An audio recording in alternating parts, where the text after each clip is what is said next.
New York. Apple. Hot dogs. Dollar. Hollywood. Democracy. Freedom. Rock and roll. Wall Street. Statue of Liberty. Los Angeles, California. McDonald's. Jeans. Bubblegum. Video games. Nintendo. What's so great about America? Every Saturday night, 7 to 9 p.m., explore American culture and language. With Master Steve, Ina MK, And Hasba Cutie.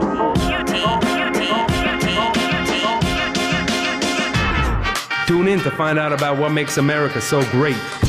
The Great American Weekend. Listen exclusively on Radio Van 103.1. Also, watch us on the Radio Von Facebook page, website, and mobile app. This is the last show without our co-host, Hasba Cutie. Hello, dear listeners of Radio Van. Welcome to the Great American Weekend here on Radio Von. Welcome to the GAW. And here we are with my friend, co-host, smart and wise. Okay, just I'm Master Steve. Steve. I'm Master Steve, and I'm here with Ina MK. This is our final episode of the summer. Yoo-hoo! The last one before we take a little summer break. Should I pretend that I'm sad? No, I'm not. I'm never sad before. I'm never sad before the holidays, before the vacation. Yeah. Well, now that's like a vacation. Yeah. In the U.S. is, like a break from work, and then a lot of times it also means you're traveling. Okay. Holidays in the U.S. are like celebrations, like Christmas and New Year's and true. Independence Day, 4th of July, that kind of a holiday. I think in the UK, they say you go on a holiday. And we wouldn't really say that in the U.S. Like, they use holiday sometimes the way that we use vacation. And I think that's the same thing here in Armenia also. Okay. Holiday. Well, you go on a holiday. Yeah. I don't think Americans really say that. We say you go on vacation for the holidays. Yeah. Another small language lesson from Master Steve. And we would like to introduce our theme and basically the mixture of our I've got here potpourri, fusion of emotions. And clearing the decks. What does it mean? Well, potpourri literally is like a collection of little songs, dried of like dried flower petals and things like that to kind of give scent to a room. See, I didn't know that. Like dried flower petals and cinnamon and whatever. So potpourri is this like mixture of things that kind of like an old-fashioned kind of air freshener, I guess. We use that word for music. Potpourri, really? Like songs, like little segments from different songs. Yeah, kind of like following each other. Oh, a medley. Yeah. In American English, we would say a medley. Yeah. See? Like a bunch of pieces of different songs strung together. Yeah. Right. And so potpourri, but that's literally what it means. But we use it usually just to say like a mixture of things. Like on the Great American game show, Jeopardy. You remember Jeopardy, right? Yeah. They'd have the categories. And one of them sometimes was potpourri, which just means like so you never anything. Know. Yeah, you never know what you will It could be an answer about anything. Yeah. And then you have to find the question. So it's a surprise category. Yeah. Yeah, and so tonight we don't know what we will. We don't know what we're doing. You guys. No plans. We're just trying to fight off. You don't know what you boredom. get from us tonight, but you can also always call and join our fusion of different subjects. Call 560-9001. We're here to support your give us a call. Help us fight the boredom. Yeah. Give us a call. Keep us from just monotonously talking to one another. Not that I would get bored talking to you, but thank you. People might get bored listening to us just talk to one another. Let's explain why do we talk about boredom necessarily? Because July is Anti-boredom. Yeah, it is. I forgot month. about that. Right? July is a lot of things. Yeah. Anti-boredom month, which has to do with like that middle period I think in the summer, when kids have summer vacation and they've got, 2.5 months Of doing nothing. Yeah, and you get bored. Yeah. But so also there is fighting the boredom a in potpourri. July. Yeah, potpourri. It's also cell phone etiquette month. Yeah. It's National Hot Dog Month. And it's yeah. National Ice Cream Ice Month. cream. Woo. That's what do they do in America? Do they have to eat ice cream every day? Oh, I wish. Since no, it's that I mean month. none of these national months in the U.S. are anything mandatory. They're just Any festivals? a lot of times. I mean, maybe festivals, but a lot of times something like National Ice Cream Month is probably something that was come up with by the Association of Dairy Producers to try to promote ice cream, to try to increase their sales. Yeah. I mean, Could be. A lot of. Why not? And so we've had all of these things that we could have talked about all throughout July, and we saved them all until the last weekend in July, the last episode. It's a sum up. And now we have to just clear the decks and get rid of everything. Clearing the decks. Yeah, please. That's, I guess it comes from, and I just looked this up, I guess it comes from sailors. It's a sailor's kind of term saying. But what it means when we use it today, it's just to get things out of the way. Finalize. Get away, clear things out, get rid of distractions, Could be get rid of things that have clearing just been mind. sitting around. Yeah. But it comes from the idea that sailors would clear off the decks of the ship, the outside areas before a storm or before a battle. Get everything unnecessary off the decks of the ship, secure it, put it below deck to make the decks clear for the battle or for the storm or whatever. Yeah, that makes sense. So we're clearing the decks. We're getting rid of all of the stuff that we've had piling up this month so we can go into vacation with nothing on our plates. Yeah. That's another one. Another one. So that August is clear and we can come back the end of August and start starting fresh. from a new page. Start from scratch. Start from scratch. From the beginning. There you go. With an empty plate. When you have something on your plate, it's there. You got to eat it. Yeah, you've got stuff to do. Start with an empty plate. Yep. Nothing to do. So all you cleared guys out. see, we've started with some interesting and very useful expressions and impressions.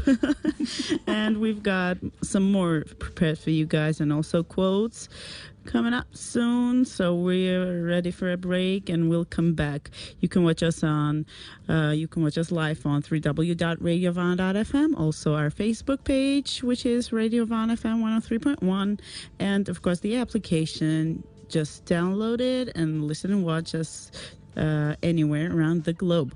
Stay tuned. This is the Great American Weekend. We've got some information for you, news, calendar of events as always, and some interesting stuff to fight with boredom. We'll be back shortly.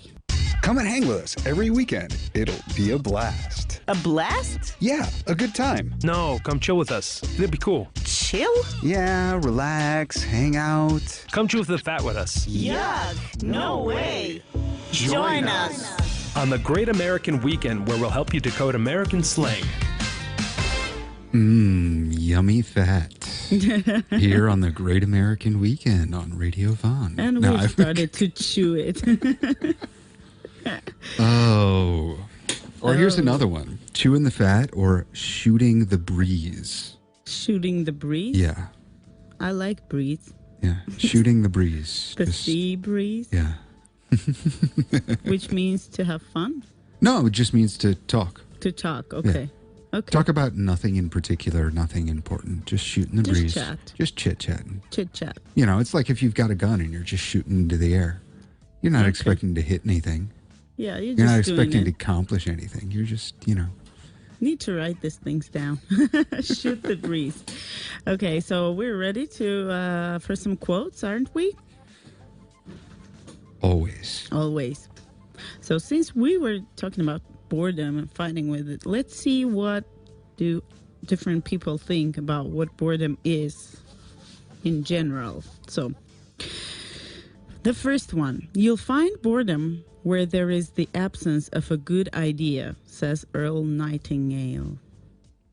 Well, absence of good idea. Well, I suppose. Yeah.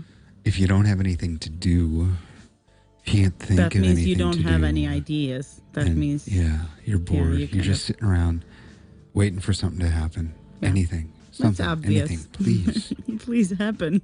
Something happen. It's all in your hands, guys. Don't wait for something to happen. Call us. Just do it. Call us call now. Us. Call us 560. We're not trying to sell anything.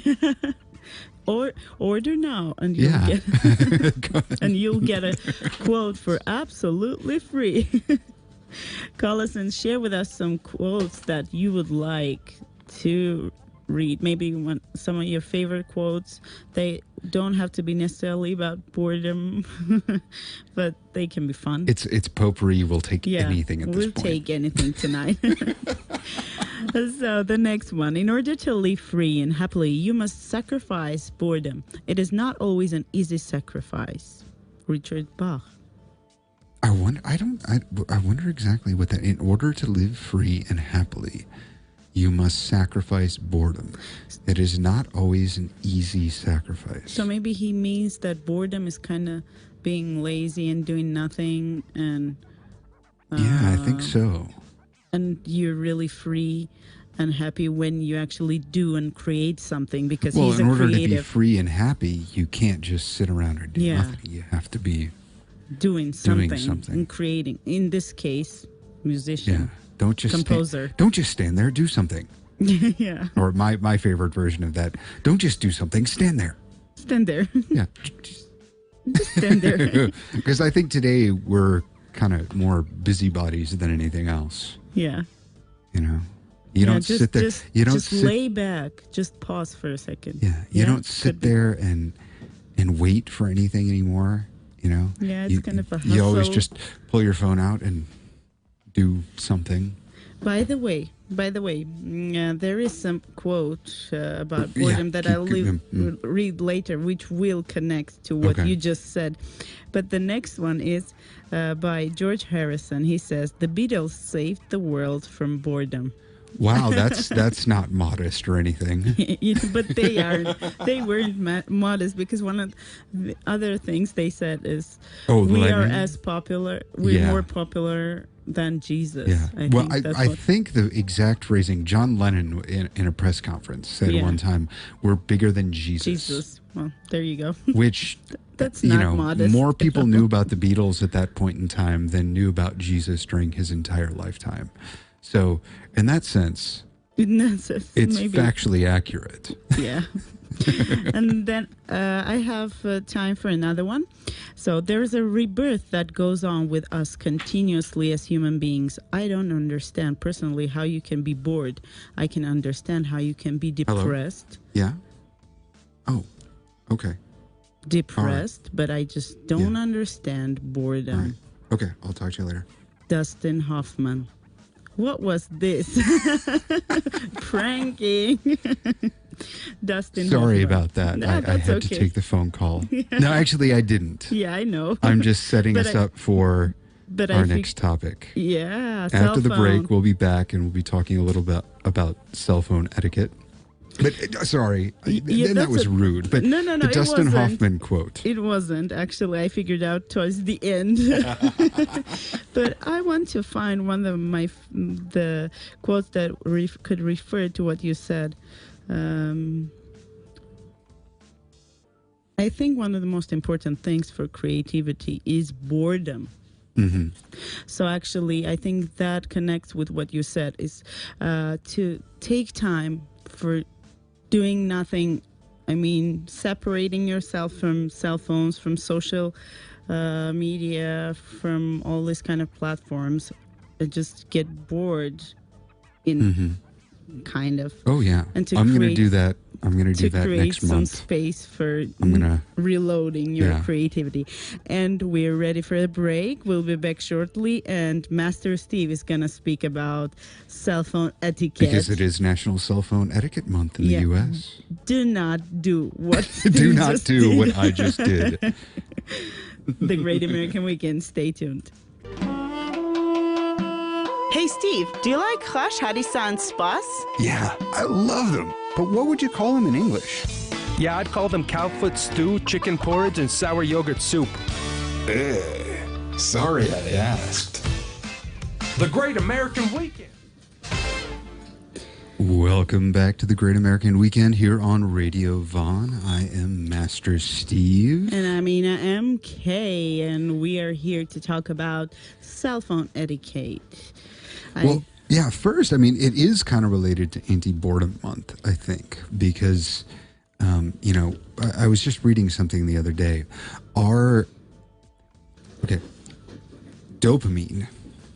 Dopamine, right, is like, it stimulates pleasure in the brain. It's like the internal reward system that we have. And when you get into this whole thing with cell phones and social media and whatever, every time you get a like, you get a comment, whatever, it releases what dopamine happens. in your brain, and I'm liked. yeah, okay, I'm loved. you get I'm excited, noticed. you get interested. Okay, it's something positive. Maybe not always, but your brain reacts positively most of the time. And so you kind of get addicted to it. And then what happens is you sit there on social media with your phone or whatever, and you expect these things to happen. But what Yeah, is you get actually addicted. happening is you're bored. But you don't realize that you're bored because you're addicted and you're just sitting there waiting for another Others. notification, which gives you a little hit of dopamine. And so we don't tend to actually be bored to the point where we think up new ideas, where we start thinking about things that we wouldn't otherwise think about, where we decide to get up and actually do something to stop boredom. It's I don't think I explained that very well, did I? No, you did it perfectly, I think. But anyway, And we so actually become boring people with our heads in the phones all the time, because we lose the reality, we lose the real interaction with people, and sometimes we do it even unconsciously. I mean, we don't realize that people are talking to us and we're in the phone, actually being rude and offensive. Offensive, others. yeah. So I found this article from Reader's Digest. It doesn't have a date on it, so I don't know when it was published. And that's part of what made it interesting for me, because I'm going to read through, I kind of paraphrase the different points. It's cell phone etiquette tips from Reader's Digest. That's very useful. I think some of these might be debatable. I think we can talk about them. Yeah, let's talk And about that it. might have to do with the fact that the article is a little old and things have changed. There were no cell phones at the time that our article was written. No, but I'm not sure. From the way things were worded in the article, it didn't really, from what I remember, talk about social media, but it talked about text messages and phone calls. That's what makes me think that maybe it's a little bit older. Yeah, okay. And things have changed. So I'm reading these, and by and large, I think they're good ideas, but it doesn't necessarily mean that I agree with them all. So maybe we can, Okay, let's see. discuss them a little bit. And if any of our listeners out there, object to one or whatever, let us know. We'll start a little- 560-901. Yeah. Call in or comment our live So, video. Stop a conversation on your phone when you are dealing with someone else in person. So, I mean, the example that they use in the article is when you're going to the checkout counter at a store and you're paying for your stuff. Yeah, do Don't not sit there do and that. keep talking on your phone while that person is helping you. And That's waiting rude. for you to respond. And waiting for you to respond. Yeah. Agree on that one. I agree with that too. But on the other side, it's rude to, if you have already started the conversation with the person on the phone, you cannot just drop turn it off. And that's part of, Or maybe that's you can part of the, apologize and every say- once in a while now, I still get phone calls where people, the first thing they ask, do you have a minute to talk? Oh, that's polite. Because we tend to assume these days that if the person answered their phone, then they can talk. Yeah. But that's not really usually the what it case is. anymore, because we're so used to, oh, phone's ringing, have to answer. That's another addiction. Oh yeah, oh, text message, have to answer now. Somebody needs me. It's this Pavlovian response. Oh, ding, I have to do something. The bell rings. True. I'm now hungry. I'm salivating. I have to eat my dog food. Do not answer if you cannot talk with the person. Yeah, and so we have to, on both sides, I think, have a little bit more courtesy and etiquette. And hey, I'm at the store right now. I'm going up to the checkout counter. I'm going to have to let you go and call you back. Yeah. I know I did this a few weeks ago, and I felt pretty bad about it. But I was actually on the phone long distance to the U.S. Yeah. and I had to go in and pick up a pair of shoes that I was having fixed. I thought And you I were had saying been- parachute. Yeah, parachute, because I was jumping. I will call you later. I cannot talk Yeah. right now. And I had already paid for the shoes and everything, and I knew the guy, kind of know the guy who was fixing them. And I actually had Emmy on my shoulders. I was on the phone long distance arguing with somebody about a credit card thing or whatever it was. And buying shoes. And I had been on hold for a while when and I was going to pick up my shoes that were being repaired, and I felt bad about not putting down the phone and talking with the guy, but the whole situation was like, Well, maybe you can do it with a gesture, like I know. But it was just a that can horrible, help. like, I am multitasking right now, and I'm not good at multitasking to begin with. But yeah, so I feel bad about that. Well, the next time I see the guy, next time I have shoes that need to be fixed, That's I the need to dark remember side. to apologize. The dark side of multitasking. Yeah. So what's next? Let's see. Don't talk loudly in public places if you're talking on your phone, such as waiting rooms, public transport, Yeah. bus, subway, Some people don't get airplane, or restaurants. I agree. Because Yeah. I don't like people yelling around about their personal stuff that Yeah. is not interesting to others, Yeah. particularly. Yeah. Okay. You don't forget that there are other people around you who probably don't care and may not want to hear what you have to say. You're not alone. Yeah. You're not alone. What's next? Don't use your phone when you are driving. Yeah, that's besides that it's wrong, it's also dangerous. It's dangerous. Yeah. So I used to joke about, well, No isn't- argument on this one. Isn't that what stoplights are for? Stoplights aren't for controlling traffic, and they're pauses in your driving routine so that you can check your text Yeah, messages. so you can, No, that is not what they are for. That is not at all what they are for. Put your phone down while Right you're now. driving. and if you're listening to us in your car, do it right now. Listening to us, driving, and playing on your phone at the same That's a time, bad that's a idea. recipe for disaster. Don't use your phone. Oh, yeah, okay, I already did that one. Keep your phone put away in a meeting or during class. Yeah. And that's one that, if it's an informal meeting and you're just sitting with somebody chatting with them, Yeah, that's okay. but if it's a meeting, like a job interview or a job business, interview, yeah, no way. they won't take you. No.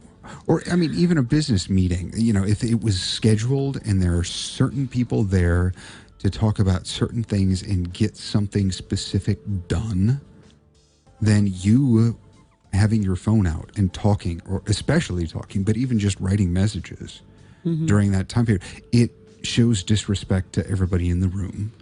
and it takes you away from what's going on. And, you wouldn't be asked to be there. Yeah. If the person who was in charge didn't think that you had something to contribute. If it wasn't necessary for you to be there, you wouldn't be invited to the meeting. Steve, these things sound so simple and so obvious. Like each one of us know these things, but actually we don't do it. I know. Nowadays. I know. Well, So, because again, this these is a things good are reminder. these things are like a black hole. Devil's tools. They're like a black hole. They just suck you in.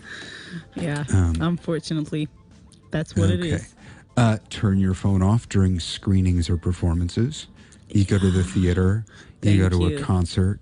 You go to the movies. Turn it off. It's so rude when you hear the call, and Romeo is dying there, and Juliet is crying, and the phone is ringing. I went to the opera a couple of weeks ago, and cell phone. I went to see the Nagash Ensemble last week. Cell phone ringing. I mean, it's... Please, people. I mean, if you have to, put it on vibrate. Mm-hmm. You don't necessarily, or just shut off the ringer. You don't have to turn it off, literally. Yeah. So as not to take to have a heart attack. Don't turn it off. Don't turn it. Just turn off the sound. If somebody calls, you have the missed call log, and then when the performance is over, you can, call that person back. Or, if somebody calls you like 10 times in a row, then you can realize, oh, well, maybe it's an emergency and I should leave the auditorium or the movie theater and go outside and finally take this call. I mean, I have, understanding for that, but don't let your phone ring and make noise during a performance or during a movie. Don't answer your phone during it. Right now, I'm doing what you told me not to do. Social media. Yeah, I'm reading. But see, this is related. I mean, you're taking care. You're paying attention to the audience, which I'm not. I should feel rude about that, shouldn't I? Well, see, there are some subjects to argue. Angela Hassasian, hello, Angela. Hello. How are you doing? Thanks for your comment, and I'm going to read it right now. There are situations where someone calls and you're not able to pick up, but they are persistent and keep calling. Yeah, that's horrible. Not realizing that you simply aren't available. They don't get the point. At the same time, parents have a knack for not having their phone on their person. And so you have to keep calling so that eventually they'll hear it. Absolutely, Angela. Kids have that tendency too. I don't know because Sasha doesn't have a phone yet. I turned my ringer off and it was in my backpack, so I didn't notice that you were calling. And get from wherever they are to wherever their phone is. What's the point of having a mobile phone if you don't keep it with you? I might be on my last dying breath in an emergency and you don't answer, Mom. But see, I can see the other side of that too. This is so familiar. Yeah, I mean, yeah. I totally hear you, Angela. I can see the other side of it too, though. When I'm at home, sometimes I just want to leave my phone by the front door and just not. I don't care if it rings or not. I want to sit down and read, or I want to sit down and do something and concentrate. I don't care if it's ringing. What if I'm dying, Stephen? Well, call someone else. Yeah, call somebody else. I'm not a doctor. Okay. How am I going to help you if you're dying? I'll remember that. But no, we do have to realize that there are boundaries, and there are, if you want to get a hold of me, that's why. Yeah, I'll be with people and I'll look. I'll look and see who's calling. If I'm in a conversation, a face-to-face conversation, and if it's not, like my wife or one of my kids, then a lot of times I'll just. Okay. If it's somebody calling from the U.S., like my parents, I'll answer it. Yeah. because I'll get in trouble later. No, because because they might not pick the phone later. Yeah. Why are they calling? Why are they making that long distance phone call? It must be important. Yeah, and I agree with Angela that there are some people that just don't get the point. They keep calling and calling, and it's so frustrating. And at the end, when you can actually pick up the phone, you just don't pick it up on purpose because just out of spite. Yeah, because it's getting on your nerves. Sometimes stubbornness is not the best thing. Yeah. Being persistent is not. This is not the case. Okay. Yeah. Okay, guys. Or here, don't interrupt the last one. Don't interrupt a face-to-face conversation to talk on the phone. Mm-hmm. And again, all of these are good rules of thumb, general guidelines that you should try to follow. But again, if I'm sitting there having a face-to-face conversation and one of my kids calls me twice in a row, then that means I know they need me. And so I should, if somebody's making a long distance phone call to me from the US, which doesn't happen very often, I'll probably interrupt the face-to-face conversation. But there's a limited number of people that I'll do that with. And so it's all individual approach, okay, at the end of the day, but still there are some really strict rules which need to be followed. Yeah. That's the conclusion. Be courteous. Pay attention to the context. What's going on, who's around. And don't switch off your brain. Don't be out of space. Yeah, don't be spaced out and just don't be one of Pavlov's dogs. Yeah. Phone! Gotta do some phone. I gotta call you now, Stephen.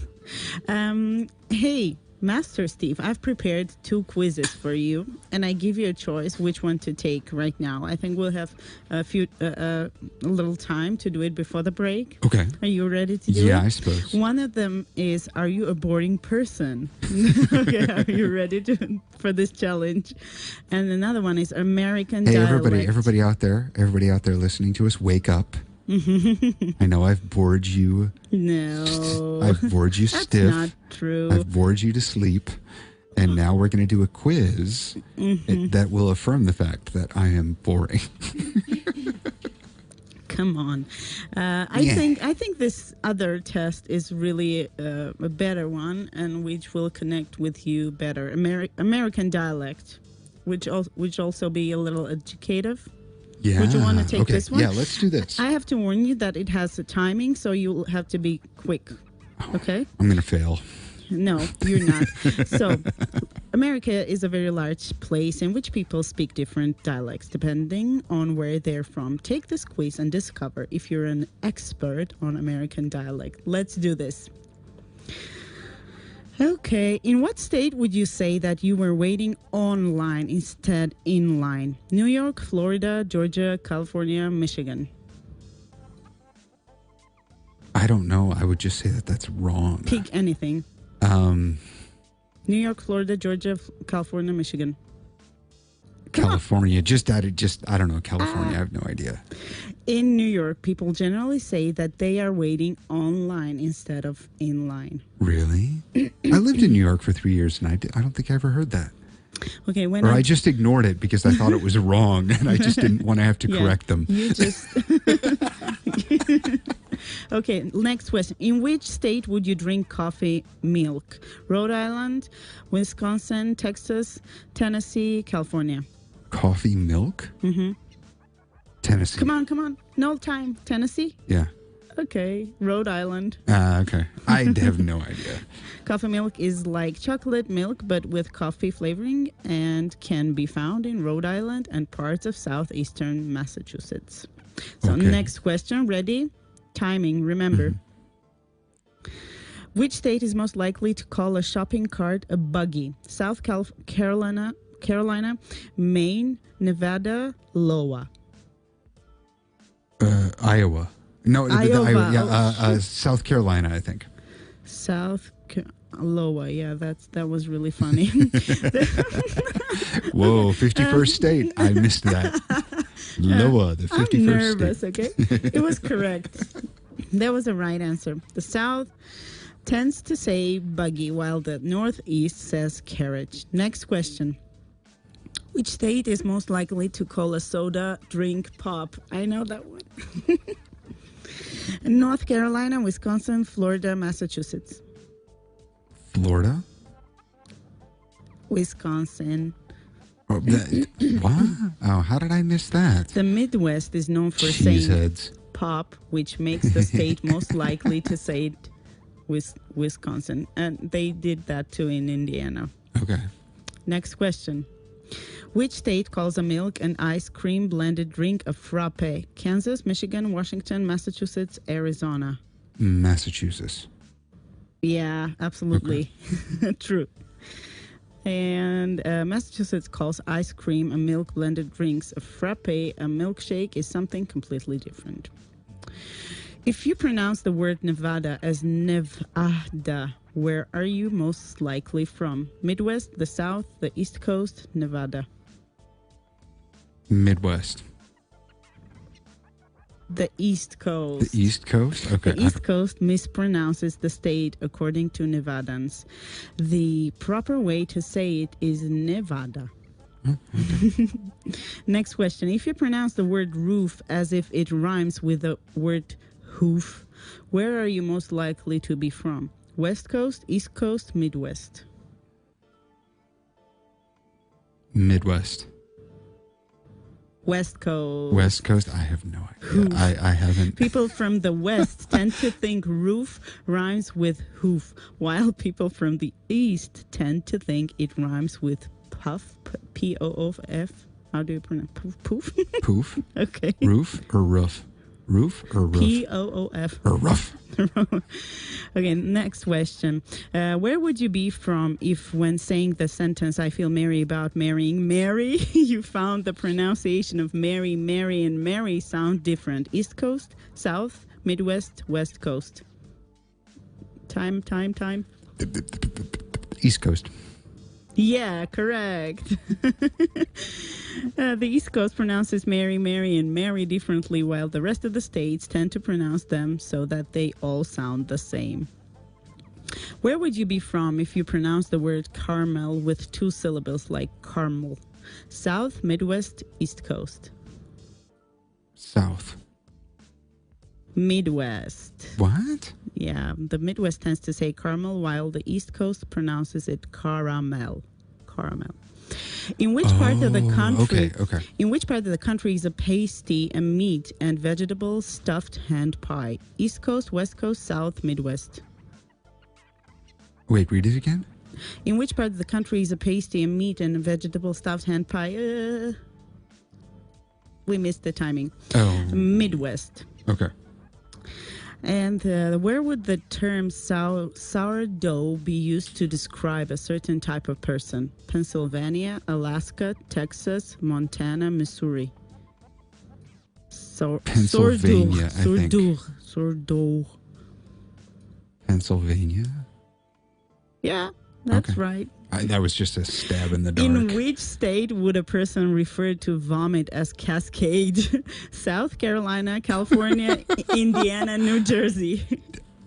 New Jersey, just because it's the only one on the list that I remember at this point. It's South Carolina. South Carolina, that's cute. I want to go to South Carolina and throw up just so people can say, Cascade! He's cascading. Yeah. So, which of the following states would you hear a person being referred to as a soak? Georgia, Arkansas, South Dakota, Washington, Illinois. Illinois. Soak. South Dakota. In certain states like South Dakota, soak can refer to someone who frequently enjoys too many. I don't know. Oh, a soak. Oh, like a drunk. In which state would you order a hero at a deli? Nebraska, Hawaii, Illinois, Alabama, New Jersey. New Jersey. Ah, yay. That's right. A hero is a type of sandwich in New Jersey. Mm-hmm.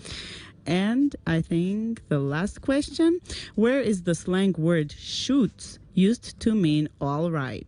Wyoming, New Mexico, Utah, Hawaii, Colorado, Louisiana. Wyoming, I think. Hawaii. Shoots. Oh, if you're using the shoots to mean all right, then you're probably from Hawaii. Oh. Oh. Yeah, I failed this. I failed this. I think my master title should be revoked, and I should be sent on a tour of the United States Again, so that I can this is what refresh my. When people are away from home, stay tuned. We're going on a break, and we'll come back shortly. No, not shortly. Music break and an advertisement break. "Fly Me to the Moon" by Frank Sinatra, followed after the advertisement. I would never live in America. Why not? Didn't you enjoy your time there? Yeah, why not? It was good, but it wasn't great. Because you didn't know us when you were there. Join Ina and Kay, Master Steve, and Hasba QT for a great American experience. Every Saturday on the Great American Weekend. We're back in the studio after the dialect quiz. That was embarrassing. No, it wasn't. Actually, I bet not a lot of people know all these things, even people who live in America all their lives. But it was educative. I'll remember Cascade for sure. Yeah. And the shoot. Hawaii. If I go to Hawaii, if they ask me, "How are you?" I'll say, "Shoot." I wonder what sort of inflection you would. It's a shoot. To you, yeah, that's curious. I'm gonna have to go to Hawaii just to find out. Have you been there? No, I have not. Hawaiian. One of our exchange students was in Hawaii, and everybody else was jealous. Oh yeah. And they were like, the lucky one. Did you go on a foreign exchange trip to study, or did you just go on an extended beach vacation? Yeah, I think that's what it was. And now we're ready for news, ladies and gentlemen. Yeah, we have what should be, the Mueller update. And this is not dead. even funny anymore. The Mueller report, the whole thing is just dead. Mm-hmm. It should be. But they might resurrect it and turn it into a zombie and send it back out to haunt us after this. But the dead don't die. Yeah, the dead don't die.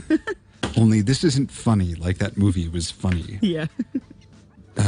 So on Wednesday, Robert Mueller spent about 7 hours testifying before two different House committees.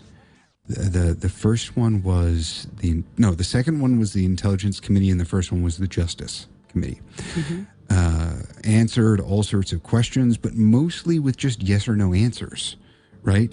He had said already that he wasn't going to say anything new. He was going to stick to what was in the report, but they insisted on having him come.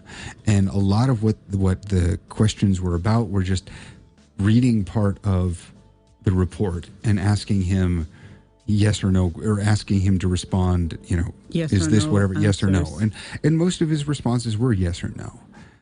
It was boring. I watched a little over 5 hours of it. Boring. And there was just nothing. There was really just nothing there. The Democrats were trying to get him to say that he thought Trump had committed a crime and that Trump should have been indicted or charged with a crime and go to trial if it weren't for this policy saying that a sitting president can't be indicted for a crime. So that's what the Democrats wanted to do. But Mueller has repeatedly said, that's not my job.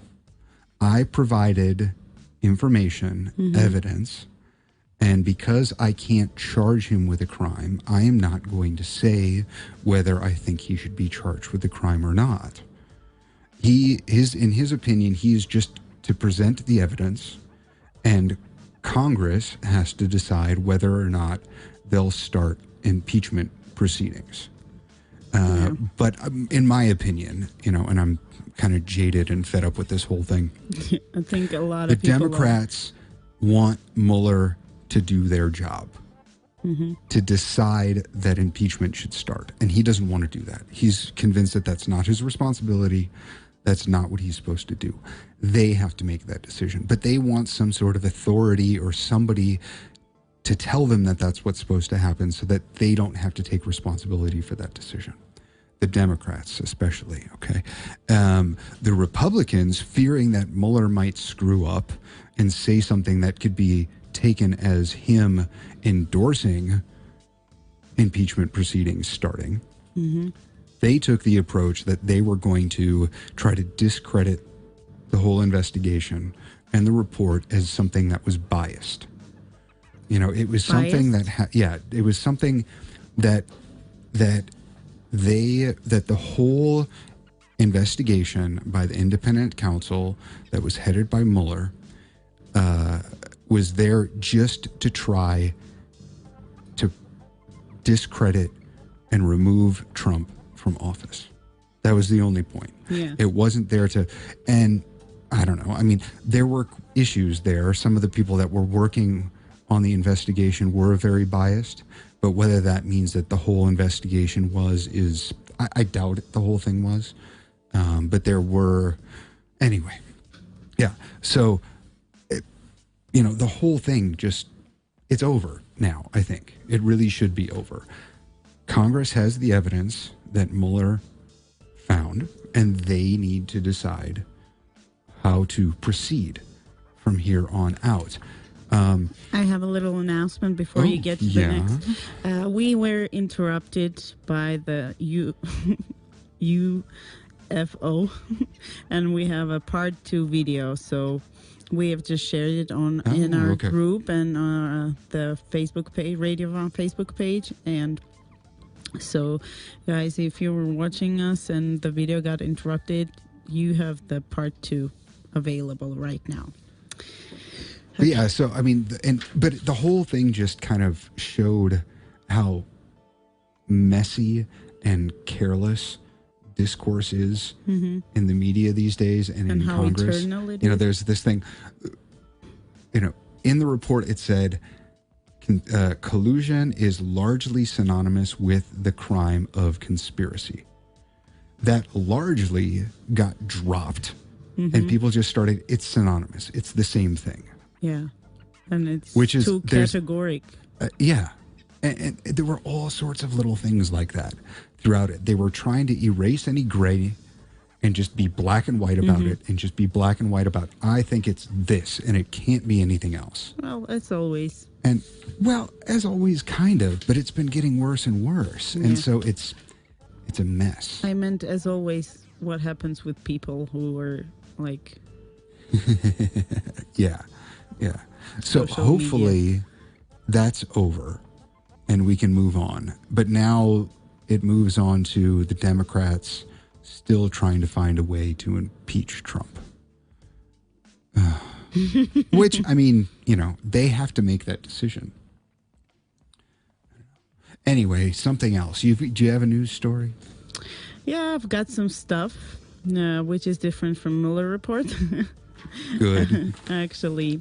So, new U.S. Navy warship to be named after Armenian military. The command of the U.S. Naval Forces will name its new warship in honor of the famous American military figure of Armenian origin, Paul Robert Ignatosyan, his real last name, the official website of the U.S. Defense Department reported. According to the source, the ship's official name will take place on July 27th at the port in Fort Lauderdale, Florida. According to the Secretary of the U.S. Navy, Richard Spencer, the new warship will expand the capabilities of the air, underwater, surface strike, and anti-ballistic missile defense. The future USS Paul Ignatius stands as proof of what the teamwork of all our people, civilian, contractor, and military, can accomplish together.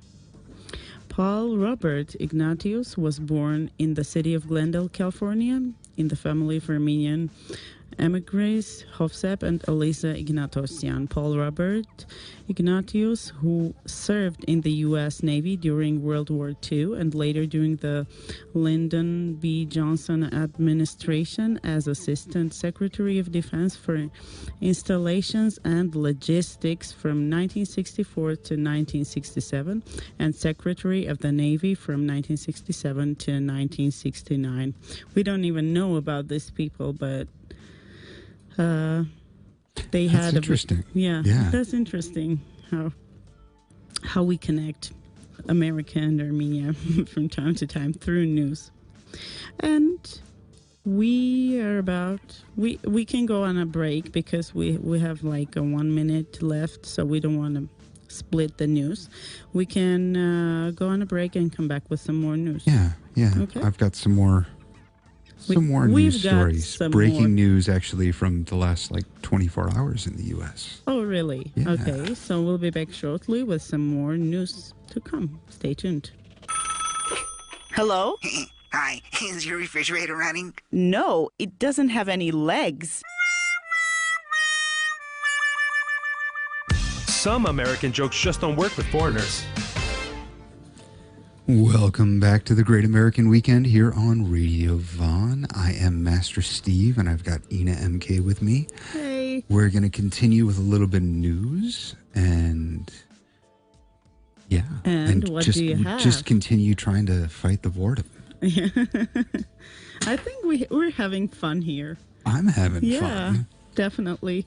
If anybody out there listening to us is having fun, give us a phone call. 560-901. Put up a comment on our Facebook live feed. Let us know that you're having fun. That you're out there. That you're out there and you're not asleep in the summer heat on this nice Saturday evening. A couple of news items about the immigration crisis on the southern border in the U.S. First of all, the Supreme Court of the U.S. Lifted the stay on Trump using money from the military budget to build a wall along the southern border. He campaigned on a promise to build a fence, a border wall along the southern border between the U.S. and Mexico to try to stop illegal immigrants. This has proven to be very unpopular with a lot of people, and he couldn't get funding approved through Congress, especially after the Democrats won the House of Representatives in the last midterm election. But he still thinks it's a good idea. And in fact, since he took office, it seems that more and more people have been trying to cross the southern border illegally. And so you've got this problem with the detention centers and the bad conditions there and all this different stuff. So it's a big issue. So he couldn't get the funding through a law, through an appropriations bill with Congress. So he decided to take money from the military budget. And people a lot of times talk about this. He's taking money from the Pentagon. You know what the Pentagon is? Yeah, so it's this 5-sided building. which is the headquarters for all of the 5 branches of the U.S. military. As soon as he declared from Pentagon. Yeah, and it's something like $2.5 billion or something like that. That's a lot. But it's actually quite small compared to the full size of the military budget in the U.S. He declared a national emergency and then said, I'm going to take this money. A judge in California stopped him from doing that. Somebody filed a lawsuit and the judge ruled, no, he can't do this. At least not until the Supreme Court reviews the case. So the Supreme Court reviewed the case, and they lifted the stay. And now, unless somebody else finds a way to stop it, and Congress is working on passing a law that would stop it, blah, blah, blah, blah, blah. This never ends. But unless they find another way to stop it, Trump will now be able to use that money from the military to build the border wall. And this is a very controversial issue, but I think it's far more controversial than it has to be. What do you think about that, personally? I think we need the wall. But as one step in a multi-step approach to trying to deal with immigration, and what bothers me so often is that, build bridges, not walls. Well, that's too romantic. Yes. Or we need to embrace these people who are coming into our country and all this. Look, we can't let just anybody in. America is a country of immigrants. There's no denying that. Not too flexible. But you can't just let anybody in whenever and whoever wants. Okay? So I think first you need to build the wall so that people can't just come across easily. I mean, it's not easy right now, but it's easier than it could be if they built the wall, right? But you can't stop there.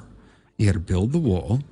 You have to redo the way that you give work permits or visas to people who are trying to come across. Because the reality is that America needs people to come in and do physical labor or low-paid jobs, because a lot of Americans don't want to do that work. I think the visa system, the work permit system right now, the way that it's set up, doesn't really provide for that the way that it should.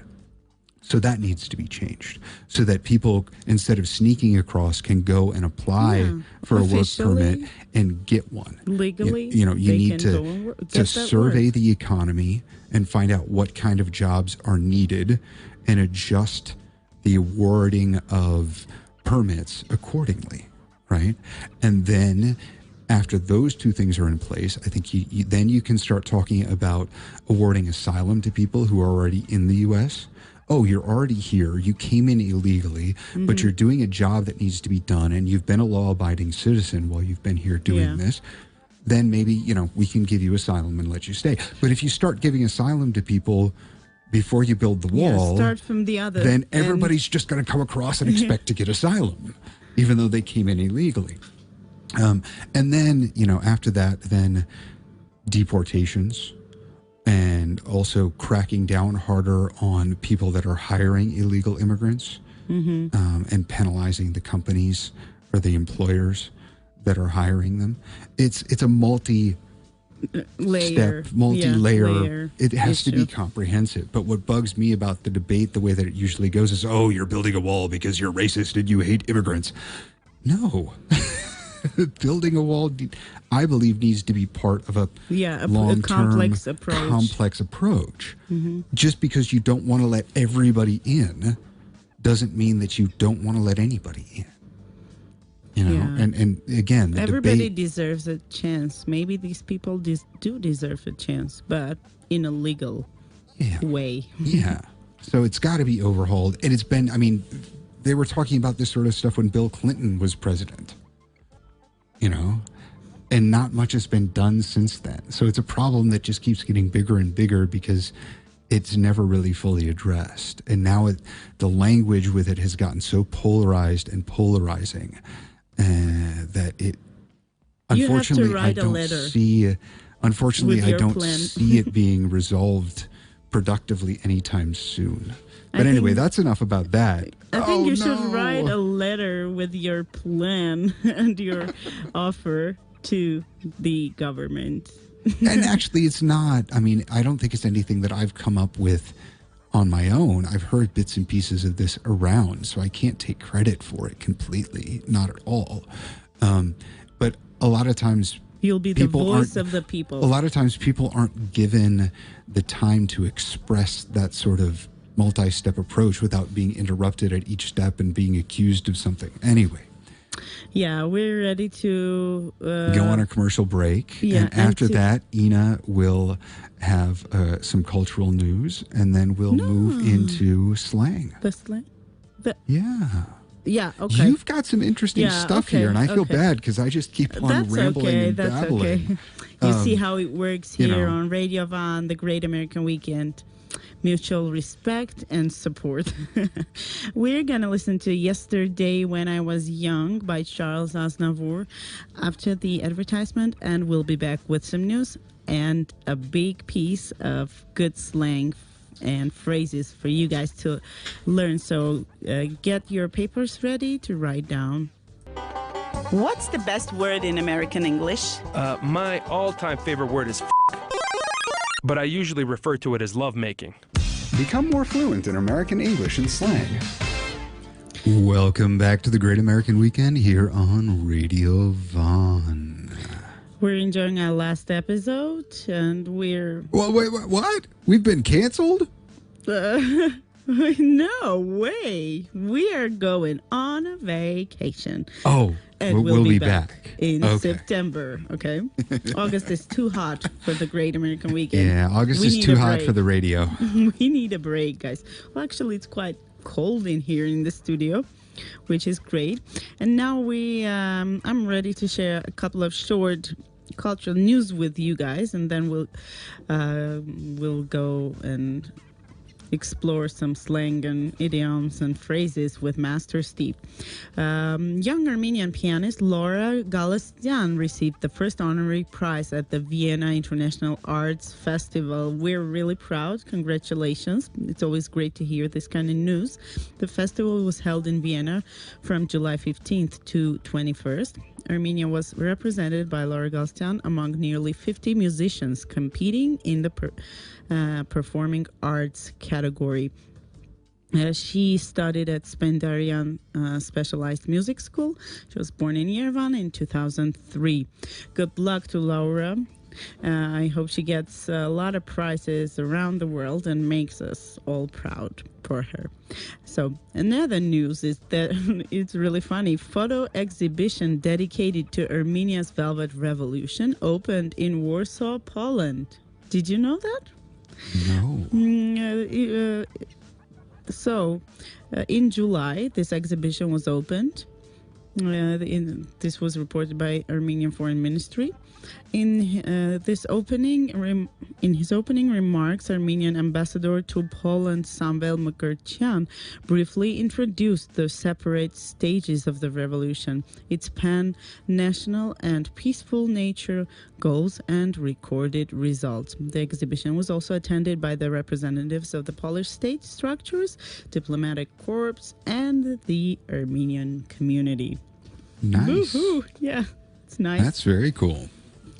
Slang is coming. And actually, I have to admit, Ina did some of the work on this. She did some of my homework for me this time. It's always mutual. So, Steve supports me. I support Steve. Just love is in the air. What a bore. What a bore I am. Yeah. No. Thank you. But if somebody said that to you, that's what they would mean, that you're boring. What a bore. I heard that phrase for the first time in the U.S. Yeah. Never heard that before. And bore as in like boring and boredom, not bore as in like digging a hole. Yeah. To be bored stiff or bore someone stiff is basically the same thing as saying to bore them to death. Because stiff is a slang word a lot of times for dead people. Oh. You know, he's a stiff. Which can also mean he's a boring person or he's a lifeless person. Yeah. Oh man, what a stiff. What a dead person. Yeah, what a dead. I mean, just no character, no life, no life excitement. What a stiff. Yeah, that makes sense. Or, you know, I like undertakers. Undertakers, they deal with stiffs. Go to the morgue, check out the stiffs. The dead people. Check out the stiffs. Bore the ass off. I like that. I want to visualize this, you know, and the butt just leaves and say, I'm out of here. I am so bored. My rear end just fell off. Fell off. Yeah. Bore someone to tears. Yeah, that's another sad story. Yeah. Or to bore the pants off of someone. You can also scare the pants off of someone. I heard that one. Okay. You can steal the pants off of someone, or you can steal the shirt off their back. Mm-hmm. Which usually means steal the pants off of them or steal the shirt off their back. It means doing something obvious that is either unnoticed. You know, it's like he was so distracted, I stole the shirt right off of his back. He didn't notice. Sometimes. Yeah. But more often, it means that you're being very bold. Yeah. You know, I know you're going to notice that I'm stealing your shirt off your back. Like you're wearing it, and I'm taking it off of you and stealing it. Mm-hmm. I don't care that you're going to notice. I'm going to be so bold so and unapologetic about it. I'm just going to do it. Yeah. I like these funny ones. When are we getting those? bored out of your brain, or bored out of your mind, bored out of your skull. Yeah, all basically the same thing. Yeah, right. Bored silly. Like I am so bored that I'm just gonna get goofy. You know, I'm just. I'm going to start making faces. I'm so bored. I'm just going to start acting really silly and stupid. Yeah. So bored, silly, bored stupid. I'm bored, stupid. Yeah. Okay. That I'll use this phrase. Or it was about as exciting as watching paint dry. Paint. Yeah. That's boring. Yeah. I mean, it really, nothing is happening. True. The color is changing a little bit. It's not quite as shiny as it was 5 minutes ago. And then they fall asleep. The same thing with watching. It's like watching the grass grow. Yeah, something's happening. Watching the hair grow. But you're not gonna know. Yeah, watching my hair. I'm just sitting around, growing my beard. Mm-hmm. Okay. Bored, doing nothing. Or I suppose you could say, I'm just sitting here helping my beard grow, like playing with it, pulling on it, seeing if it would get any longer. Motivating my hair to grow. Don't do it, Steve. Doing something. So this is all just doing something. You'll need that beard. Very slow moving. Very slow moving and boring. No action. I do need in the summer I'm always tempted to just shave it all off because it gets warm. Never seen that. But no, and I haven't gone completely clean shaven for years. But in the winter I usually do grow a beard. Helps keep my face warm. Yeah. The whole thing, cheeks and everything. I still go running. I still go out walking in the winter. And people don't recognize. So it helps. It helps keep my face warm. It helps to hide, I think. Yeah. We've got some expressions. Incognito. Right? Expressions about excitement. Yeah. You want me to do that? Yeah, go ahead. Sure. I was on the edge of my seat. I was so excited. I was on the edge of my seat. Yeah. Makes sense. Like, ooh. Means you're right there. You're right there. You're ready to just spring up out of your seat at any time. Yeah, there you go. This is how it happens. The other one, when something keeps you on the edge, that's the explanation. It was a nail biter. Oh, that's kind of, I kind of associate with like you're nervous or something. Yeah, you're nervous and you're biting your nails. Yeah. Expressions which show boredom. Want to do this? Oh, we did those. We just did those. Funny English idioms and their meanings. As cool as a cucumber. Oh, yeah, you did that. I'm sorry. Yeah, as cool as cucumber. I like that one. I have no idea. Well, I mean, I suppose if you pull a cucumber out of the refrigerator, it's cool. It's cool. It's chilly. It's chilly. Cucumber was the first word I learned in English with my cousin. And I still remember it. It was so funny to remember. Why? How did? And I pronounced it like this: cucumber. Cucumber. You couldn't start with like a one-syllable word. You had to start with a cucumber. I don't know why they did that to me. I don't know. Was it your favorite food at the time? Maybe. Maybe they were. Cool as a cucumber, meaning untroubled by stress, calm. Chill. Yep, Chilly. chill. Hold your horses. Hold your horses. There is a phrase like this in Russian too. Oh, okay. Yeah, hold your horses the same. like stop. Yeah, stop. Hold on. Wait a second. Yeah. Hold your temper, maybe. Yeah. No. Well, no. Hold your horses is wait. Stop. Kick the bucket. Kick the bucket. Another means phrase to die. Which is Stiff. where the thing the bucket list comes from. Yeah. Right? The bucket list is a list of things that you want to do. Remember the movie? Before you kick the bucket. I haven't seen the movie. Yeah. So yeah, the bucket list is that whole thing comes from the idiom to kick the bucket. There are all sorts of fun ones in English about dying. Shuffle off the mortal coil. That's a long one. Yeah. Pushing up Pass away. daisies. Pushing up daisies or pushing up flowers. Becoming flower food. Being 6 feet under. 6 feet under. Meaning you're buried. The ground. Yeah. Could guess that one. But the daisies is... You're flower food. Yeah. I'm going to make you into flower food. Thank you. You say you're sleeping with the fishes. That's a mafia one. Yeah. Sleeping with the fishes. Fish. I'm going to kill you and dump your body in the water so nobody finds it. I think I should call a taxi and go. I'm kind of scared. Okay, what's the next one? Shuffle? Oh, I got that one already. To be blue in the face. Yeah. I'm kind of behind today. Blue in the face. Yeah, that's a funny one. It's about avatars. Yeah, I could keep talking to you until I'm... No, it actually isn't. No. No, I'm going to keep talking to you until I'm blue in the face if I have to. I mean, you just keep on going. You keep pushing it until you're just exhausted. I think what it really means, what it comes down to is you're out of breath. Yeah. You know, because if you don't breathe, like if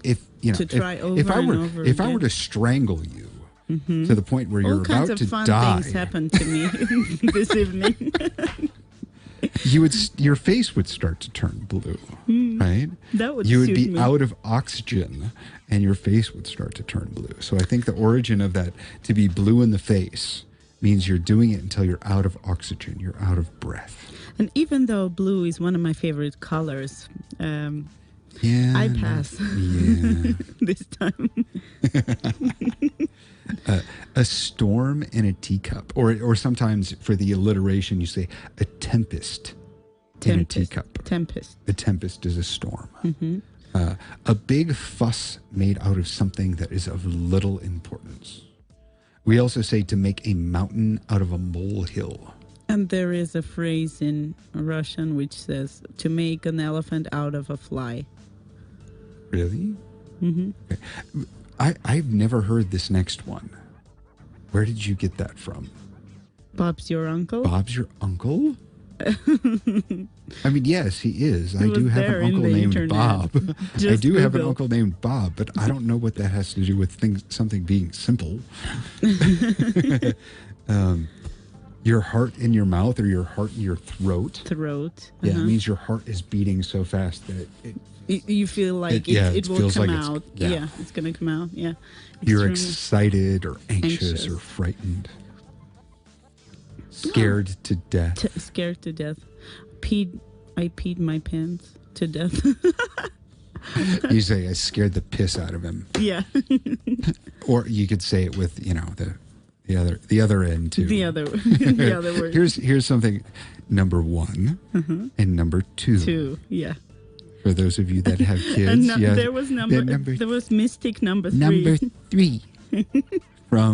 So when you talk with, I don't know if they still do this anymore, but a little kid comes up and says, I have to go to the bathroom, and to be polite, do you have to poo or do you have to pee? Do you have to poop or do you have to pee? No, you say, is it number 1, which is pee, or is it number 2, which is to go poop? There is mystic number 3. 1 and there was this great television show on when I was young, and it's part of how Robin Williams got famous. Yeah. This show called Mork and Mindy. Mork Okay, and and Robin Mindy. Williams played Mork, who was an alien who came to Earth for whatever reason, blah, blah, blah. But he was just so odd, and he had just all of these weird things.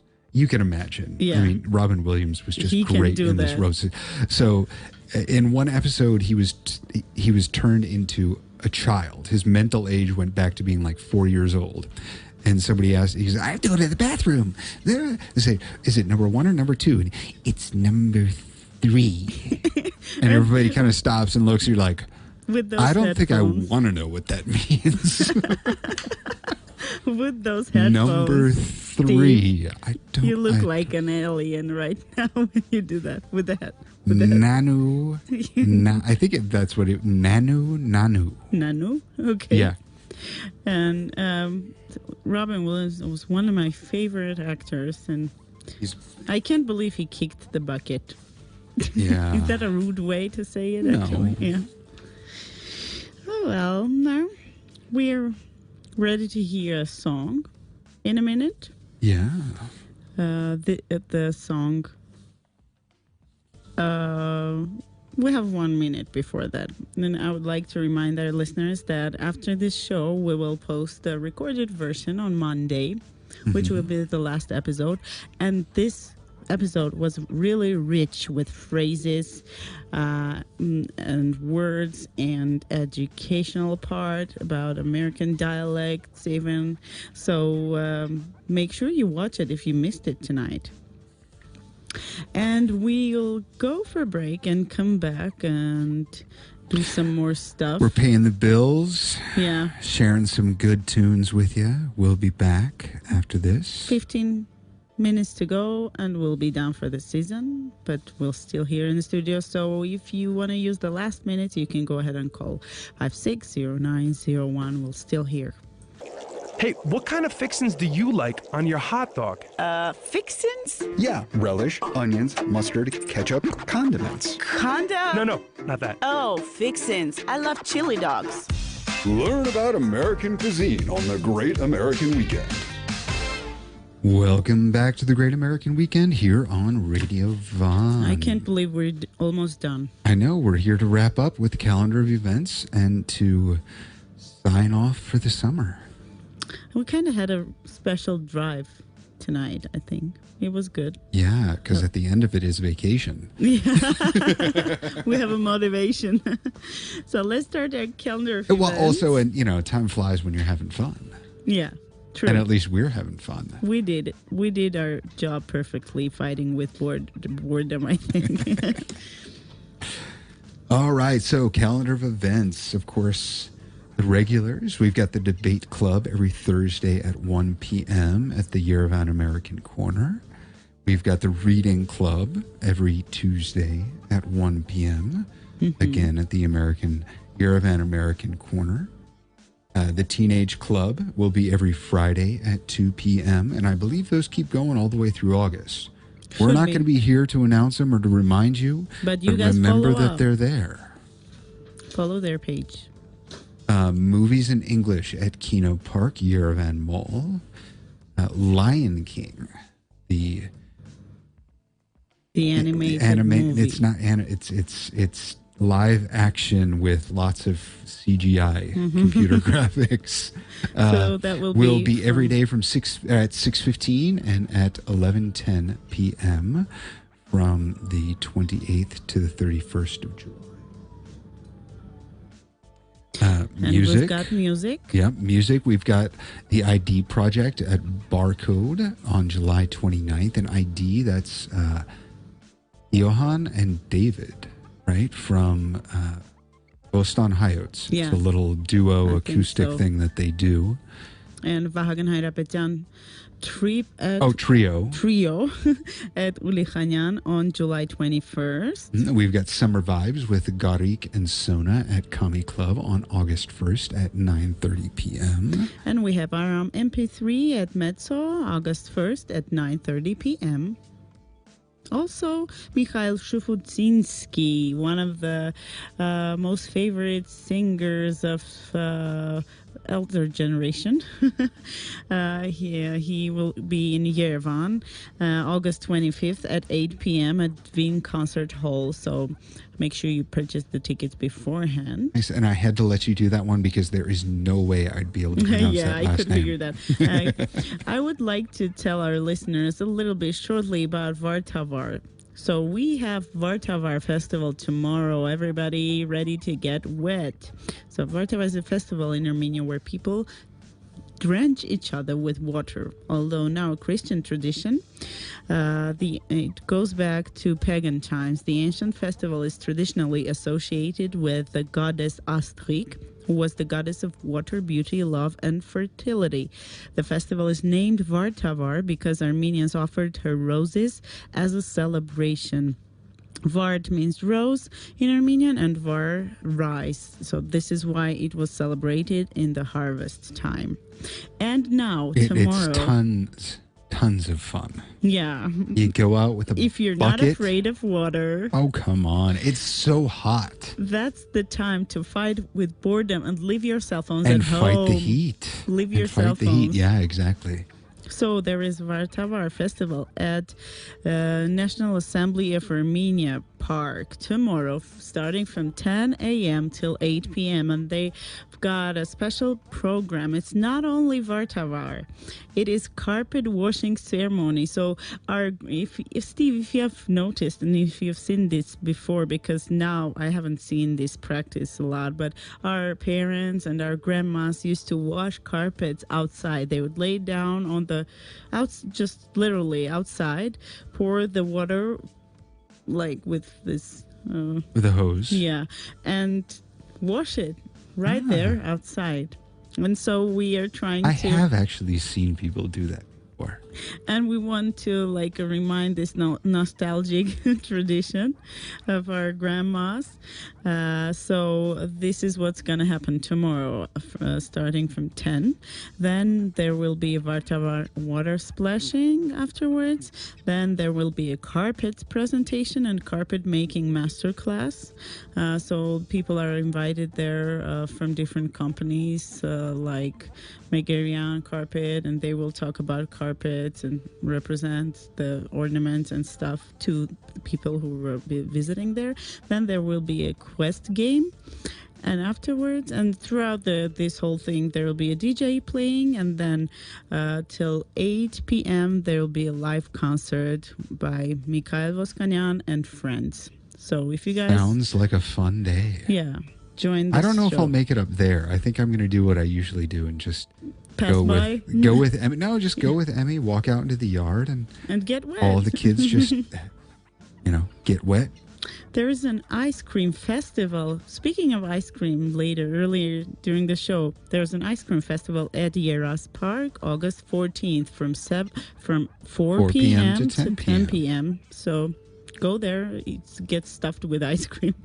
Cartoon Characters Day, open air at Opera House Territory, 11 a.m. to 10 p.m., August 10th. There is a Sevan Music Festival, August 3rd and 4th, starting at noon. There are plenty of bands playing there, and so make sure you reserve the tickets and find out the information beforehand. Also, there is Sevan Swing Festival, August 24th at 9 a.m. till August 29th, 9 a.m. again. So there's a whole week of this show. At Opera and Ballet, there is only one show, Giselle. The last show of on the July. 28th. Yeah, 28th of July at 7 p.m. And other events, Sevan Startup Summit 2019 starting tomorrow. It started yesterday and it goes until August 3rd. Yeah, August 3rd. Thank you, Stephen. Yeah, a week of new connections and knowledge, a week of inspiration, emotions, entertainment, a week long of victory, and a big celebration. Yeah. Hugo Bar and Restaurant, July 28th till 24th? No, I'm sorry. July 28th until August 24th. From 8:30 p.m. There are lots of DJs ready to entertain you. So if you guys want to join, just go ahead and enjoy the good food and good music. And the last event that we would like to share with you guys, it's a club event. If you enjoy psy-trance music, then this event is for you. Transcendence Volume 1. Psy-trance community gathering. And that's all we've got for you. Yeah.